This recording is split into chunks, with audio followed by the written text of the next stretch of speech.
आज का सवाल है, अगर सत्र का कोई हिस्सा बिला कस्द मतलब धोखे से खुल जाए तो क्या हुक्म है?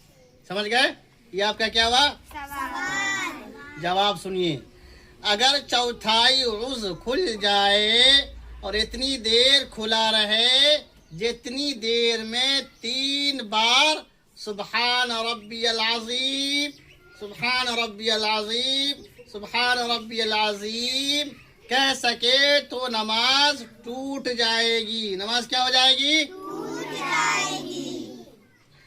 और अगर खुलते ही फौरन ढांक लिया तो नमाज सही हो जाएगी। नमाज क्या हो जाएगी? सही हो जाएगी। समझ गए?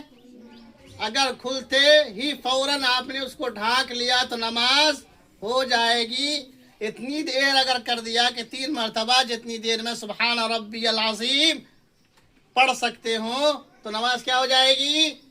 टूट जाएगी। बात समझ में आ गई? खत्म कीजिए भाई।